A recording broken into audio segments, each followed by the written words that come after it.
Amazing. We're live, everyone. Welcome to this another Ask Your Mentor Anything live. Today we have Paula. Hello, Paula. How are you?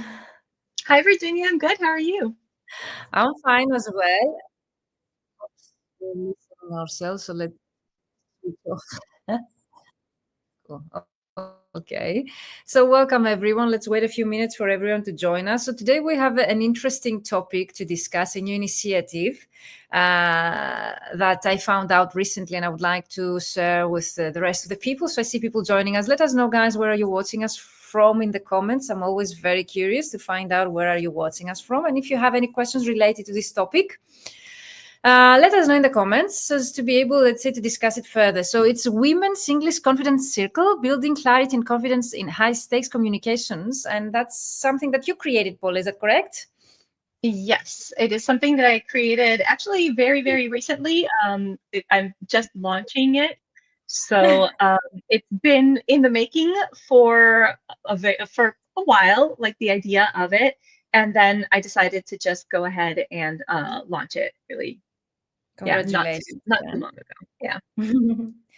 So let's start by introducing yourself. I know that people that might be, let's say, at my age, at least they will know you. You've been also in the past active in the industry, giving presentations, and I remember that you were also very generous to go live with me on a different topic. I think we had discussed about legal translation or something, maybe hmm your specialization, if I'm not mistaken.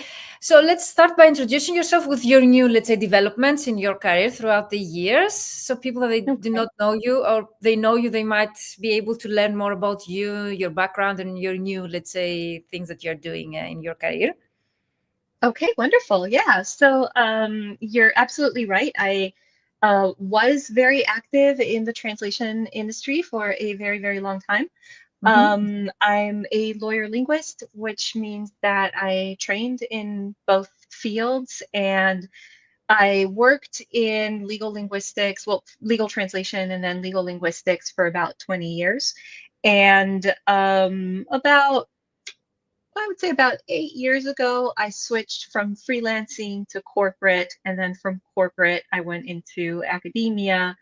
Okay. And recently, I moved to Germany. And when I moved to Germany, I decided to go more into teaching rather than spending that much time translating. So I still do translate. It's still something that I do. It's just not something that I do as actively as I used to. I'm more in the teaching realm these Teaching days. role. I remember that you were hmm involved in the academic field, even if when you were hmm back in the USA, if I remember correct, and also Latin America hmm when we were talking in the past. So currently hmm you're in Europe. Amazing. So we're 1 hour, let's say, difference here. That's good. Okay, guys, if you have more questions about Paula's background, let us know. And also, if you have been knowing Paula, maybe you know that you have noticed that she has changed her last name. So if you know Paula from Arturo, that's I think your husband's name. Is that correct? That you've Yes. been using Yes, ma'am. recently. So we use the new, so as not to confuse people. So let's start by introducing the initiative. What is it exactly? And to also mention that I was invited to become part of it, and definitely I need it because also it's not my native language, and I know that this initiative might be also of interest of people that they might be native also in English, but you are the best, let's say, person to actually tell us more about this. Yeah, absolutely. So let me tell you a little bit about what the circle is and Exactly. why I created it. Mhm. So basically, I'm going to start with the why because I think the why provides context Mhm. for the Mhm. what. Mhm. When I started working in the corporate world, I worked mainly in big law. Well, my job was in big law. Big law was a very large law firm where I worked with lawyers who spoke English as a second or foreign language. So Mhm. my job was partly in legal linguistics and partly also in language teaching and language training. And that's where I kind of became aware of how communication, even though it's English and we tend to think of it as a language training kind of thing, the broader skills that we need to communicate effectively in English as a second or foreign language um, go a little bit beyond traditional just language teaching, right? That you can know all the present perfect you want, but in a high stakes communication, that's not the information that you're going to draw from to be able to communicate effectively. And then what I also noticed working in this very high stakes environment is that the way that women communicate is sometimes different, but also the way that women's communication is interpreted is also different. And so started looking a little bit into the research on that and the different, I would say the different, the different demands that are made from women when I they was have to about to communicate ask in you these high why stakes environments. communication, yeah, why communication feels different for women working Mhm. in English as a second language in comparison to men, I suppose. Mhm. Yeah, absolutely. So basically, one of the things that has been documented and that happens a lot is that women have it's a little bit harder for women to manage authority versus warmth. The Mhm. expectation is always that women are going to be both warm and authoritative, but if a woman is too authoritative, then there's a lot of research that shows that that can backfire on her. And so that means that women in these high stakes communication situations, women do a lot of self censorship, they monitor themselves a lot more, they struggle and hesitate to participate freely, they kind of hold back. Because the cost can be so high sometimes of just being misunderstood in these situations. Men get a little bit more leeway. And so that was sort of where I started noticing this trend. And then, as you know, well, maybe the people here don't, but then I went to Washington, D.C. to work at Georgetown University, which is where I went into academia. And I was Mhm. also working in legal high stakes environments with the students there. And I noticed the same thing, except more internationally, because there we had students from all over the world. So this has sort of been on my mind for a really long time is, you know, what are the needs of women specifically when we're communicating in these high stakes environments, and how do we help women to be able to show up as their best selves in these situations? Do you And think, yeah, I'm sorry I'm interrupting. Do you think it's lack of confidence for women? Do you think it's the fact that women are always, let's say somehow when the actual environment is dominated by men, or let's say, I don't know, maybe legal industry has to do with that as well that you were into? Is it a combination? What's your, let's say, thinking about that, what you've seen so far? absolutely, yeah. I think confidence plays a huge role in it. Um, Although it's not the only thing. I do think it is very important. That's why I put confidence into the name of the circle, because when I do work with women and I started, and especially after moving to Europe, where I started doing more one work individually with women, what I realized is there's always a little voice in the back of their heads that is sort of working against them in these high stakes situations. So you have women that are even who have self confident, who are very confident in their own abilities, in their knowledge, still in these high stakes situations will feel like they lack the confidence to speak. And it's more about having to communicate in English in the high stakes environment. So it's a lack of contextual Mhm. confidence that very oftentimes works against them in these situations. I don't know if this has been clear to everyone, but and you describe that how we define high stake or high stakes communication. Like people who would like to join this initiative, what should they consider as high stakes communication in order to feel that they can be involved in the initiative?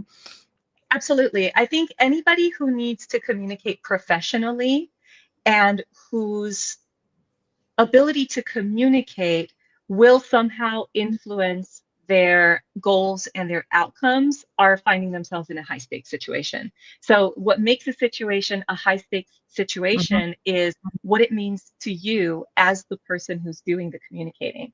So, for some people, a high stakes communication situation can be something that for other people feels really easy. Like for you, Virginia, jumping on a live on LinkedIn, you Definitely. just do it, right? You've been doing it for a really long time, but other people might be mortified by the idea of having to do something like that. 100%. I've seen that happen. Yeah. Whenever I say someone like you could go and do maybe not live, even videos, they don't want to go on a camera. So would you consider that as a high stake for someone that they wouldn't like to go on a camera, for example? Absolutely. If it feels high stakes to them, So, Okay. my place is not a place of telling you what high stakes is, but Okay. rather whatever it is to you. If it's stopping you from showing up as your best self and it's somehow hindering you from growing professionally, then it Okay. feels high stakes for you.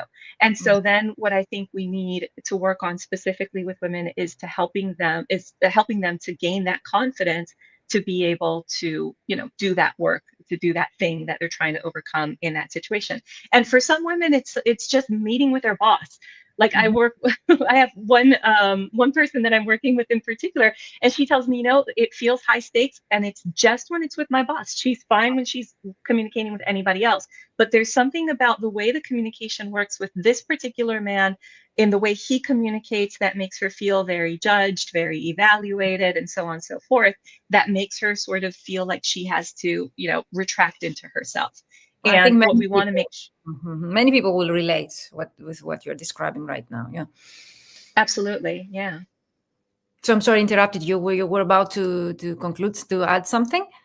Yeah, no, I was just going to say that it looks very different for different women, Mhm. but there is a full and very interesting body of research that some of the work that I'm doing right now in Germany and will be going a little bit deeper into in the near future, has taken me a little bit more toward doing research in neuroscience, doing research in psycholinguistics and in applied linguistics, and sort of figuring out how these different communication patterns work, and also what women need to learn in order to be able to, overcome these situations.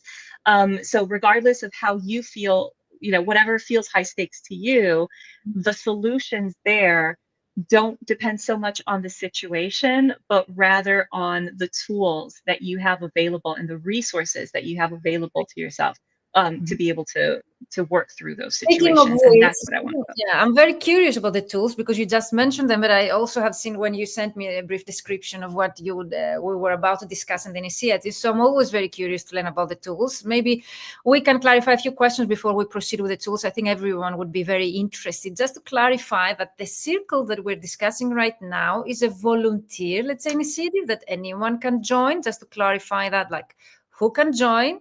And I was very curious to find out, based on your current experience, what high stake situations. I know that you mentioned that is not, that's a particular very important, the situation itself, but maybe some people, they can feel themselves relevant to the initiative if they can find out themselves through the actual examples that you can give us about high stake. You mentioned one being in front of a camera or going live on social media, or as you mentioned, having a meeting with their clients or maybe a boss, as you mentioned already. Like, do you have any such examples that you have seen or encountered so far? Because I know that's very new, the initiative, but maybe you've been doing one-to-one, Mhm.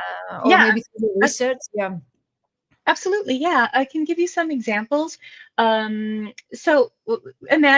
so some of the people that I work with, for example, are people who regularly have to negotiate, right? So they Mm-hmm. work in negotiations, or they work in mediations, Mm-hmm. or there's somebody who has a role that is in between the people who Mm-hmm. are in the negotiation. So, for example, I can think of an example relevant to your world, Virginia. Mm-hmm. Interpreters sometimes Mm-hmm. find themselves in these situations. Mm-hmm. And so, of course, I won't go into, the interpretation aspect of it because that's Mm-hmm. technical knowledge, but it's how do we help these women show up? And if the interpreter has to voice a concern, for example, Mm-hmm. in a certain context, well, that can feel like a high stakes situation for an interpreter.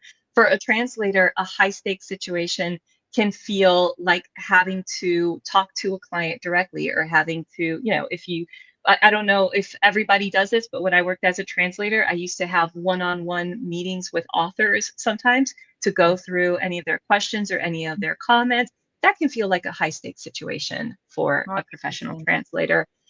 So basically, anytime that you are communicating in English professionally, whether you work as a freelancer or you work at a broader institution, and the nervousness of the situation combined with the nervousness of the language are kind of stressing you out, then that's what feels high stakes. And that's where the information that I'm going to be sharing in the circle will be able to help you. Amazing. So I was curious about the non-native. You mentioned it's clearly that the lack of knowledge, maybe, or the lack of practice of the language, that actually we need more in order to become more competent or to feel more confident in front of our clients, as you mentioned, or boss, or whatever the situation might be. But what about the native speakers? That's only about the nervousness that you mentioned, like the anxiety or the stress. Like they can get help from that initiative as well, or they need to work with you on a one-to-one basis or in a different format. Yeah, that's a really good question. So, the way that I will be rolling out the content, I will be focusing on broader communication and the broader communication issues that women face Mm-hmm. in general when we're in these high stakes environments. Mm-hmm. So, a big part of it is going to basically be about,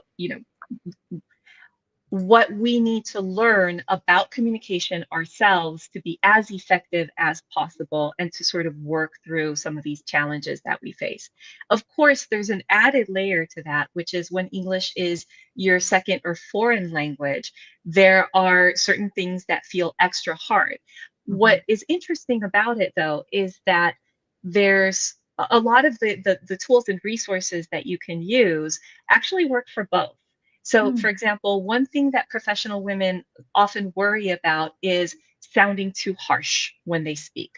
And Okay. this is like harshness is a concern, especially of women who are more self confident in other realms or who have professions that are a little bit stronger or associated or sometimes male dominated.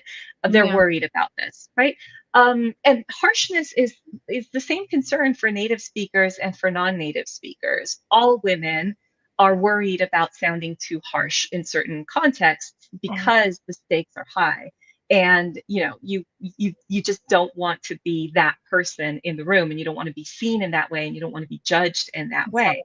And so the expressions and the strategies, the communication strategies that you need, it doesn't matter if English is your mother tongue or not, it's going to be the same.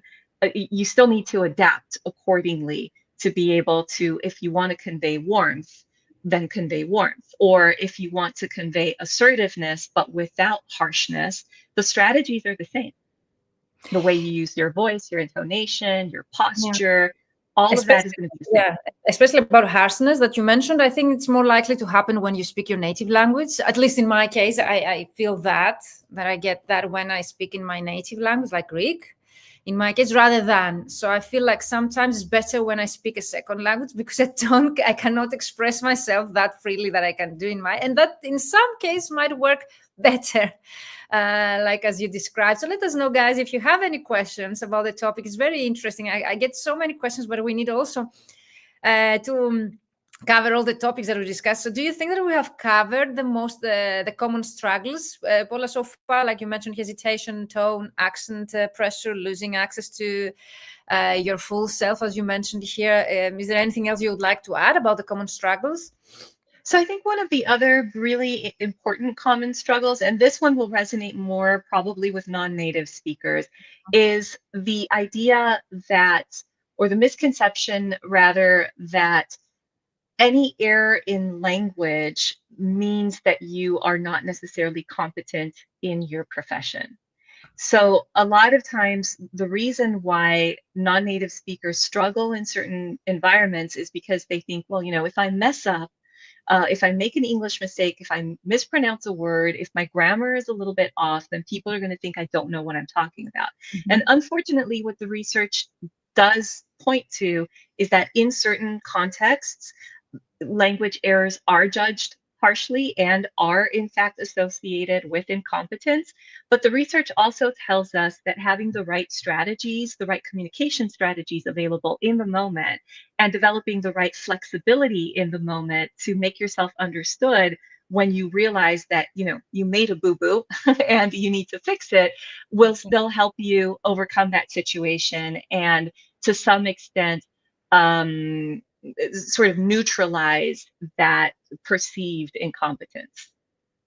And I think in our profession, talking about translators and interpreters or in general language professionals, it has even a bigger effect because we're considering competent, like because it's our language, it's our profession to be, but Mhm. that doesn't always apply to the reality, like the fact that we cannot speak English if English is not our language combination, for example, included in our language combination, shouldn't be just, but because we attend international events or conferences and we talk to other people in a language that we are supposed to talk in order to be understood, and we're judged like we might lose jobs or clients because we don't sound competent enough to the other person, especially if the other person is more competent or even a native speaker. So I think what you're doing is really helpful to the people that they are in the industry that, let's say, we have in our mind network at least. And I suppose that most of the people here, that they are not willing to disclose themselves. Let us know where you're watching us from, guys.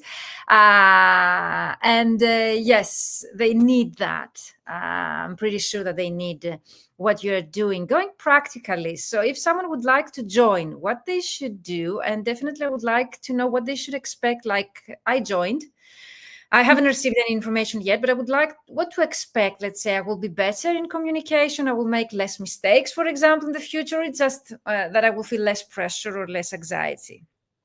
Yeah, absolutely. So joining is really easy. For now, just hosted on WhatsApp because it's still a very tiny little initiative. There's an interest form that I have a link to, and I just ask everybody to fill out the interest form so that I can get to know every individual member. Can we share And it? Can I share it in the comments? Paula, is the absolutely, same that I yeah, filled in? Is the same that I filled in, or is it's the same one that you something filled in. Yeah. that you would like to share? Okay, I'm trying to find it. Okay. Okay. All right. I will say it, guys, in Um, the comments. So if you would be interested in joining the initiative, you just need to fill in. It's very short form, very fast to fill in. Yes. okay. So you Can you hear basically me? just fill in the form. Yes. Okay, perfect. So you basically just fill in the form, and I will add new members on Fridays to give people the weekend to get to know each other and introduce each other. And then on Mondays, every Monday, I will be releasing some micro tips. And it's going to be an audio recording where I think there's something wrong with our connection. Can you hear me okay? I can hear you well. I can hear you. Yeah, I can hear you well. Okay. So I was just saying on Mondays, I will be releasing very, very short audios where I break down a specific communication issue, a little explanation of that issue, what the research is telling us about that, so that we can better understand the process itself and what's going on there, why this is happening to us, and then a micro tip or resource for people to overcome them. Mm-hmm. Is there any assignment that people can go through, or they just need to listen to the audio that you mentioned and the tips? And how do they practice that? Yeah, that's a great question. So the reason I'm hosting it on WhatsApp is specifically so that we can have an open communication channel so that you can try the tips yourselves and then you can discuss Mm-hmm. them and you can share what worked for you, what didn't work, what your experience was with that. So I want to make sure that Wow. basically all I'm doing is just providing you the framework and the information. And then it is Mm-hmm. up to every person to try it out and share their experience. And the discussion part is specifically so that we can all help each other out, support each other, add additional tips, and learn from each other's experiences in the implementation. So I'm trying to build a really supportive community for women to be able to learn together and overcome these challenges together. And you mentioned earlier that you have been working with some people already. Was it in a format of a coaching? How have you been working so far? And what results do you expect to see, or if you have seen any results from the people that you have worked with so far? Yeah, absolutely. So I have been working one-on-one with people, and I Mm-hmm. can give you my favorite example is a person of mine, a student of mine who I can't. I'm not going to mention her by name, just to Okay, yes, But of course. what's very interesting about her context is, first of all, she started as an English learner with me, and then that naturally evolved into coaching as we realized that what she needed wasn't English, it was communication. And what was very interesting about her case is that her mother tongue is Russian, And Russian mother tongue speakers have certain characteristics that are slightly different from English speakers, but she is in an all English speaking environment surrounded by Americans, where her number one concern was specifically her harshness in her communication. So everything she said was constantly coming out in a way that sounded harsh to the people listening to her, and the feedback that she was constantly receiving from upper management was, you should improve your communication skills. And for a long time she thought they meant her English, and what they meant was her communication skills.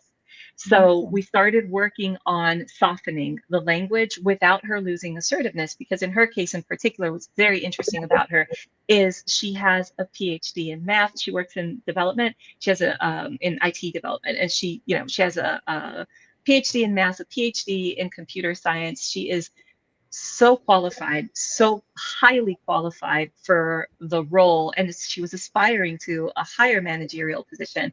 And she kept consistently not being considered for that position because of this communication problem. So we worked together for a few months, and I can happily say that she finally got the promotion.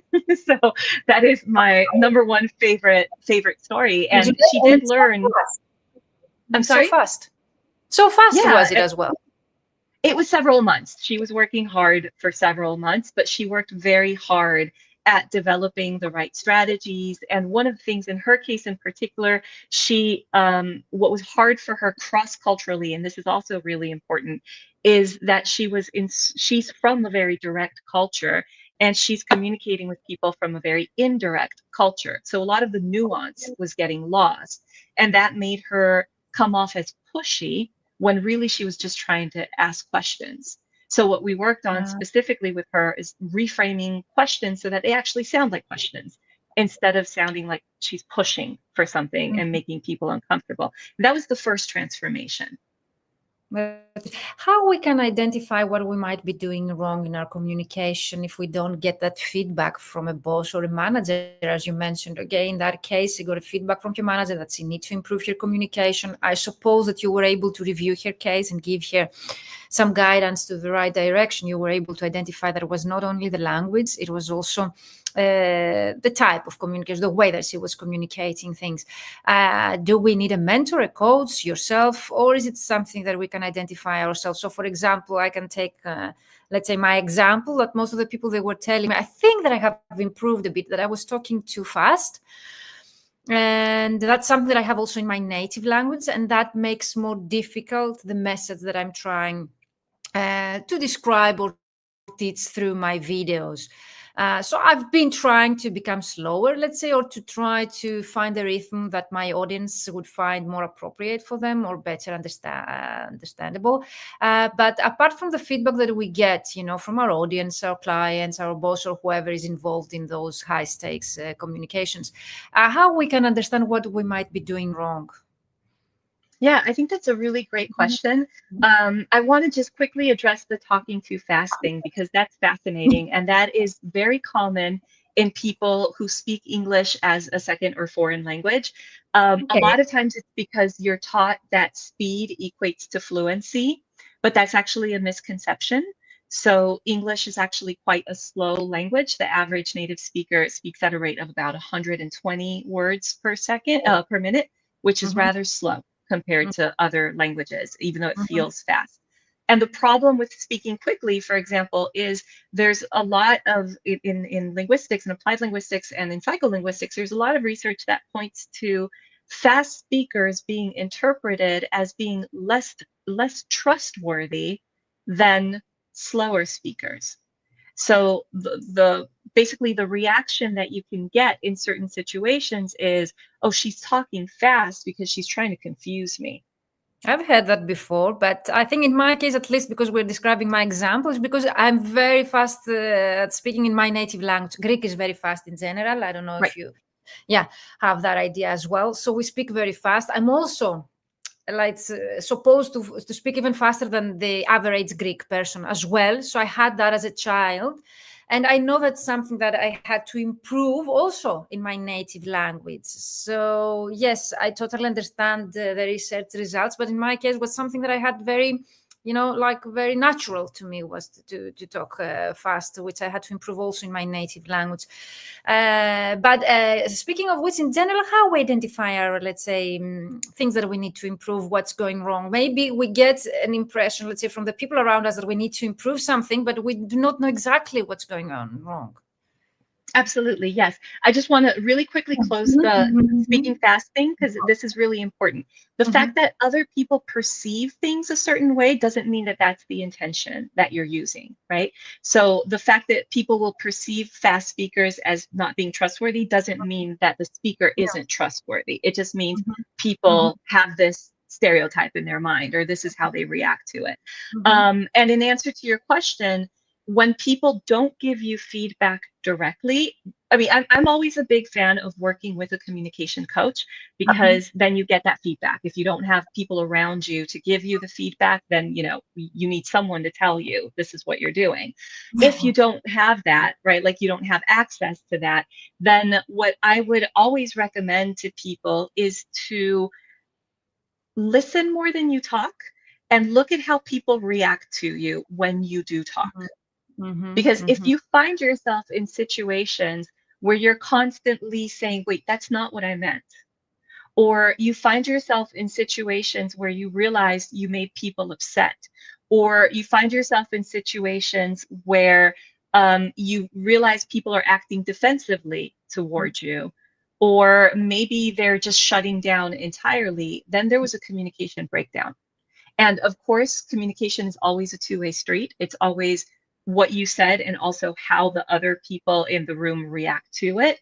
But what I would say is, if you don't have anybody who can help you and give you direct feedback, then look at how people react to you. Still, though, the reaction of those people will guide us on what we need to improve, or we will get the impression that we need to improve something, but we do not know exactly what to improve. Maybe we can find out more in the WhatsApp group. I don't know if you would like to delve deeper in that, or we can skip it and find out more while we are in the WhatsApp group.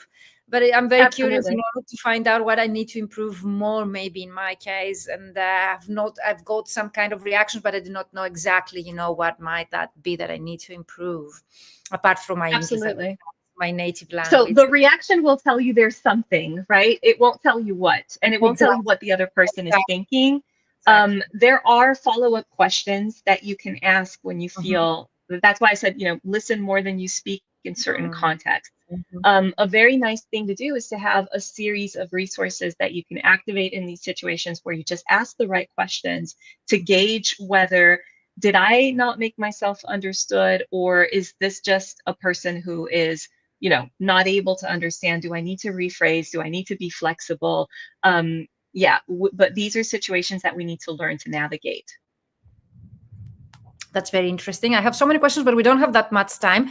Is there anything else you would like to cover, Paula, in terms of the actual initiative? Something apart from the form that we will share in the comments? I just stopped searching because I saw there was a network issue, so I might be sharing that later on in the comments. Apart from the form that people, they need to actually fill in, and you will accept them most probably, and you will accept them on Friday, and you will release on Monday, as you mentioned, the information and tips. Is there anything else? And then we can go to the tools, of course, and I'm very interested in learning more about the tools that you mentioned earlier. Absolutely, yeah. So the process is just going to repeat every week. So people will be able to sign up. You'll be able to join every week whenever you want. Your door opens on Friday. We work on Mondays, and then people just talk.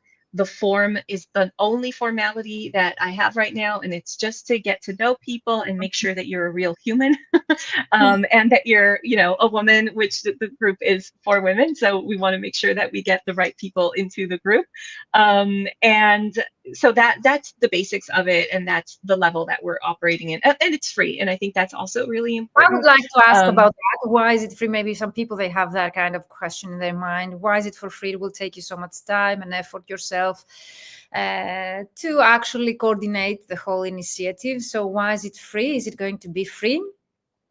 Yeah, it is free. It will stay free. It's not going to be a bait and switch kind of situation.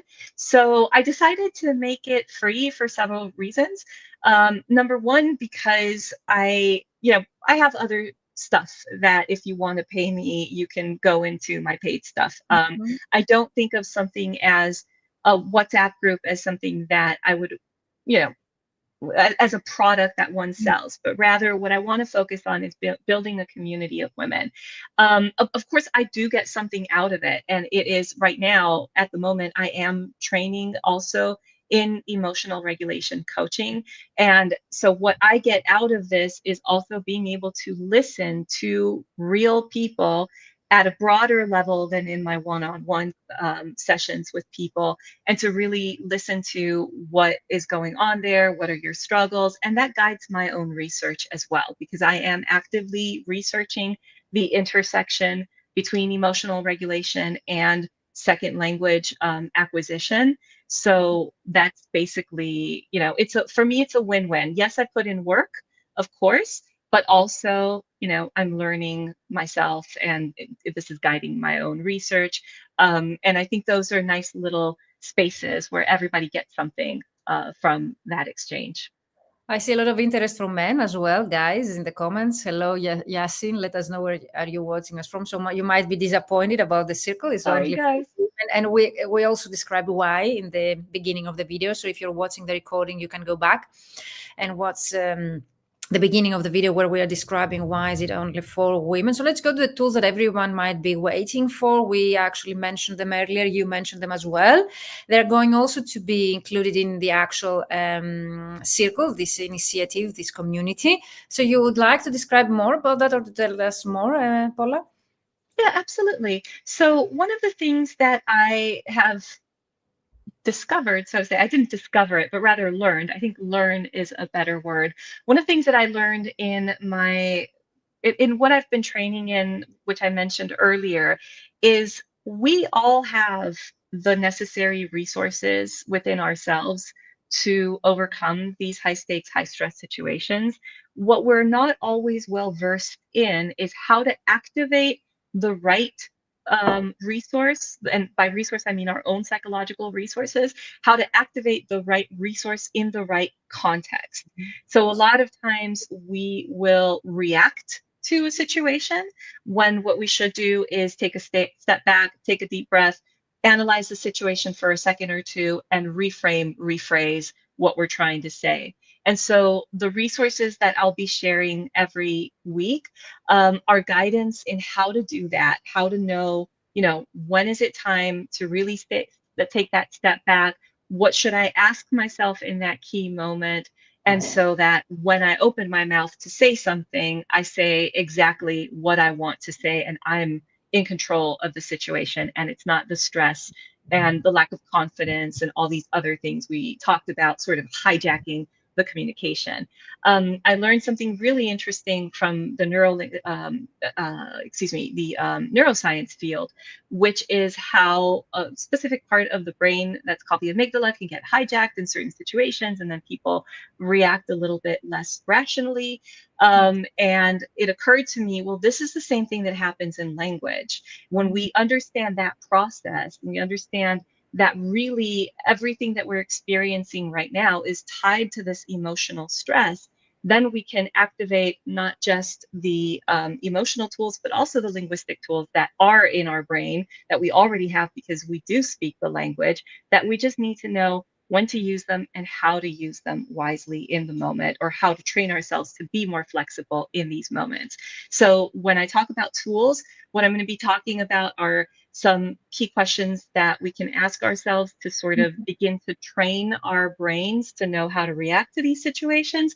I'm also going to be sharing very clear and tangible examples of language that automatically is interpreted as being too harsh or too assertive, and how we soften that. So I'm also going to be sharing the steps of what we do with words specifically to get from where we don't want to be in that really stressed moment to how we really do want to sound in that moment.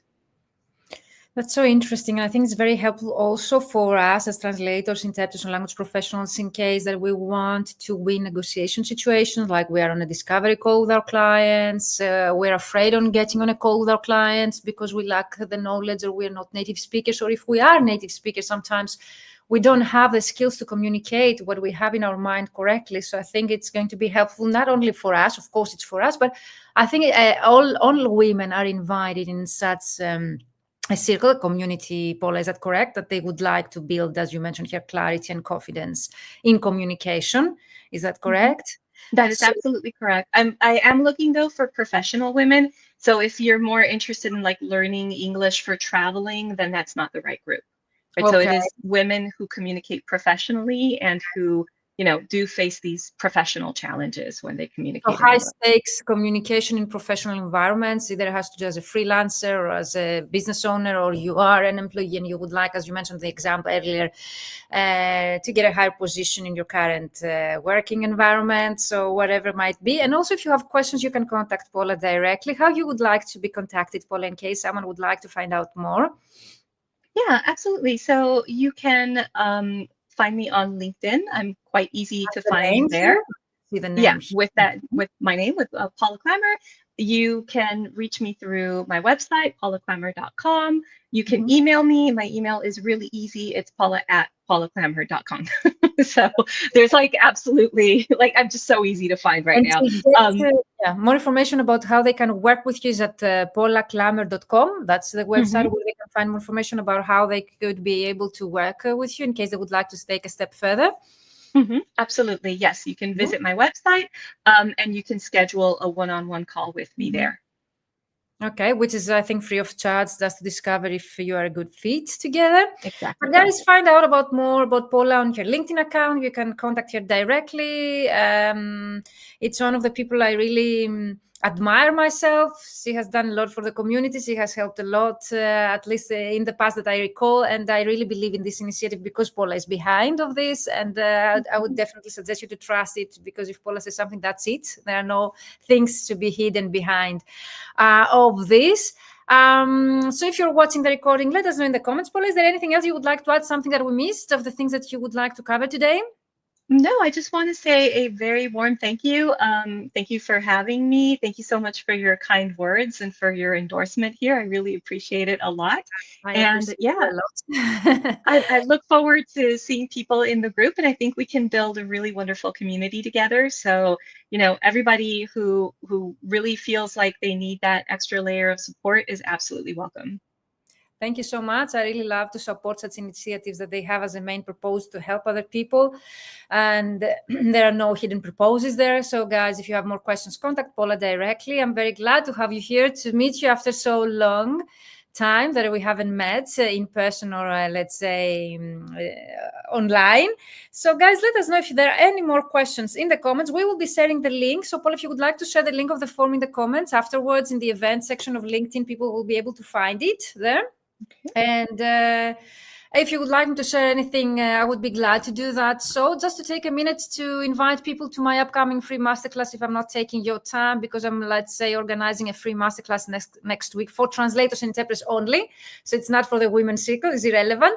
So if you would like to create your strategy for 2026, that's what I've been doing so far. So I would like to see you inside that masterclass. You still have time to register. And of course, see you on LinkedIn with Paula there. And if you have more questions, and I'm also registered in this community, so I would love to see you on WhatsApp with Paula starting from Monday, I suppose, and we will be accepted tomorrow if we have filled in the form. So thank you, everyone. Thank you, Paula. And we're closing the live, and see you online. So you stay here with me. Okay. Bye-bye, everyone. Thank you for joining us live.